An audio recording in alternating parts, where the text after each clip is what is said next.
साल था 1945। दूसरा विश्व युद्ध खत्म हो चुका था।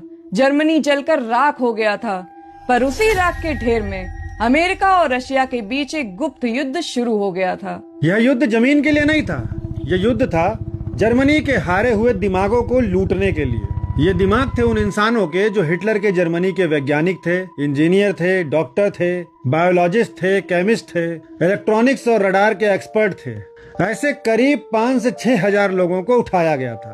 कुछ को अमेरिका अपने साथ ले गया, कुछ को रसिया ले गया, और जो साधारण दिमाग थे, जो भीड़ का हिस्सा थे, उनको उनके हाल पर छोड़ दिया गया। जर्मनी के कई शहरों के पुरुष या तो मर चुके थे या तो वहाँ की जेलों में बंद थे। वहाँ के शहरों को साफ करने की जिम्मेदारी महिलाओं पर आ गई थी।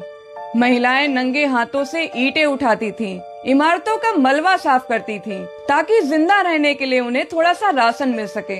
इतिहास में इन्हें रवल वुमेन कहा जाता है। और एक तरफ वो दिमाग थे जिन्होंने हजारों लोगों को मौत के घाट उतारा था, लेकिन रसिया और अमेरिका में उन्हें वीआईपी ट्रीटमेंट मिल रहा था। उन्हें दूसरे देश में आलीशान घर मिला, नागरिकता मिली और मोटी सैलरी मिली। क्यों?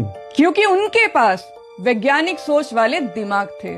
और अमेरिका और रशिया को ऐसे दिमागों की जरूरत थी। आगे चलकर अमेरिका और रशिया ने इन दिमागों का इस्तेमाल करके अपने देश को और ऊंचाइयों पर पहुंचाया, जिसमें अमेरिका ने पहली बार इंसान को चांद पर पहुंचाया और रसिया ने पहला सैटेलाइट और इंसान अंतरिक्ष में भेजा।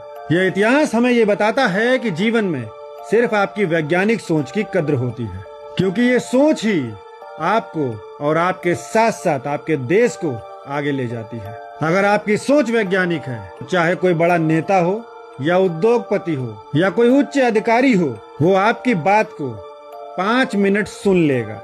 लेकिन अगर आप मूढ़ हैं, आप साधारण भीड़ का हिस्सा हैं, तो याद रखिएगा, आप उन महिलाओं की तरह इमारतों के मलबे में छोड़ दिए जाएंगे। और कोई भी इस दुनिया में आपकी सुध लेने वाला नहीं होगा। दुख की बात तो ये है कि जिस वैज्ञानिक सोच की वजह से आज दुनिया राज कर रही है, इस सोच का जन्म तो हमारे अपने ही देश में हुआ था। सदियों पहले बुद्ध ने कहा था कि किसी की बात को इसलिए मत मानो क्योंकि वो लिखी हुई है, उसे अपने तर्क की कसौटी पर परखो। और यही बात बाबा साहब अम्बेडकर ने संविधान में लिखी कि हर नागरिक का धर्म है कि वो वैज्ञानिक दृष्टिकोण अपनाए।